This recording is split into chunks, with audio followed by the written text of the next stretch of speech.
Welcome back to another Song of Iron making of video. Today we're going to be talking about animation and more specifically the walk and run cycles for our troll. Before we can get to the animation itself, it's important for us to understand the character that we're working on. For the troll, I wanted to make sure that he feels really single-minded, aggressive and angry, but also instinctual and untrained. I don't want him to feel like he practices this stuff or any of that. He is just on the edge of being a wild animal, and so I want to make sure that that feels like that in all of his animations. As I get the walk started, I'm going to focus on two key poses, and that's my plant pose and my passing pose. Passing pose, as the name implies, is when the feet are passing each other, and the plant pose is the first frame of contact with your stepping foot. This is also the widest point in the stride when the feet are furthest forward and back, and so these two poses together build the foundation of your walk cycle. In the case of the troll specifically, I wanted to make a really stompy walk and a walk where he's using his arms a lot in hopes to make him feel aggressive, but also continue that personality of being kind of stupid and oafish. Swinging the arms really helps with that, and a really flat-footed stomp does as well. Alright, let's take a look at these foot plants really quick. I'm doing a pretty simple thing, but it does a lot to help with the weight of the character. I'm changing the way, I'm not landing flat, and I'm also shaking the knee a bit on my impact. So what you're getting is a bit of squash and stretch with the toe, you're getting shake from the weight in the knee, and you're getting a little bit of rock back and forth as if the foot wasn't planted perfectly flat the whole time. So I'm using this control here, this rock, to land on the side of my foot. As you can see, it in this curve is hooked, and then I bounce back and then even out. It's pretty subtle, but it does a lot, and I'm actually countering that rotation with the toes because I do want the toes to hit the ground and be flat, but I just want to get a little bit of the foot wiggling back and forth.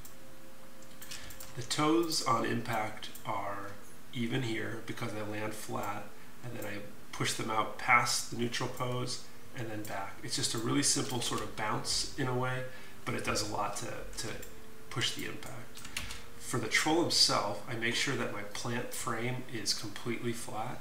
That makes him feel really flat-footed, if you will, and it makes him feel really stompy, like he's not trying to be nimble or not trying to be quiet or anything like that, which goes to our personality stuff. I also have a little bit of a knee wobble. It's really just two frames. It's one little snap out, snap back across, and then it goes back to the neutral. And that just, again, adds more weight to our character. Last thing I want to look at here is just the plant itself, more for the whole body.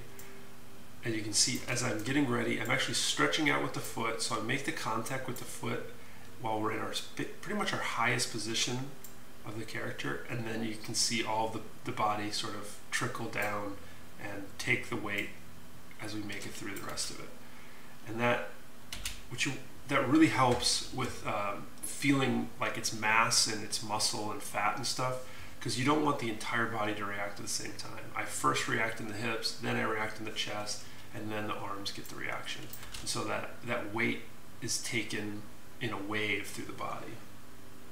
My walk animation is the foundation of my run. I start there and begin to edit.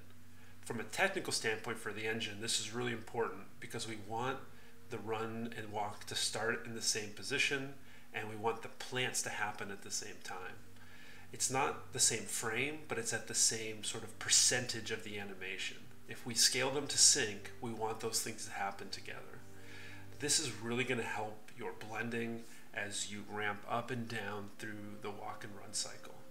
Here you can see both of them playing at the same time with the animation timing synced, and both legs are planting at the same time. So if you imagine the blending scaling up through the walk into the run, it's gonna feel really good as these two things line up.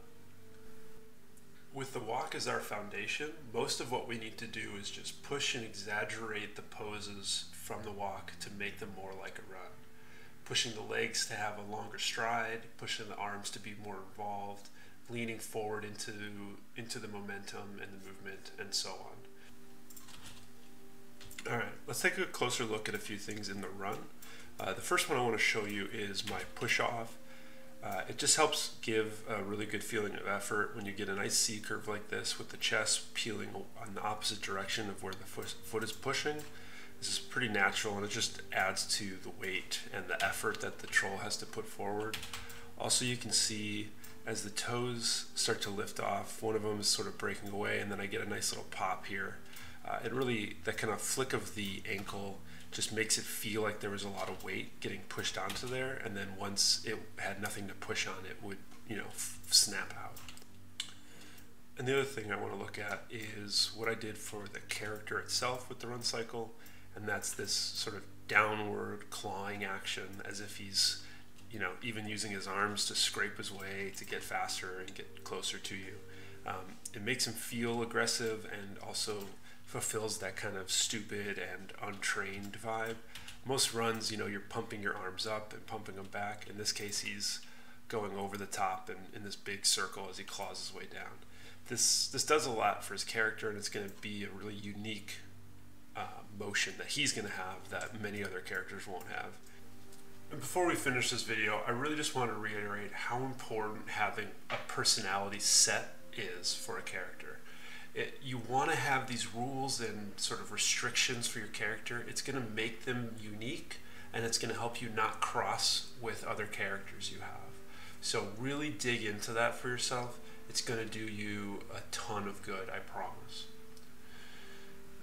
But that's it. It's been another making of video for Song of Iron. I really hope you enjoyed it. If you did, if you got a lot out of it, please consider subscribing to the channel.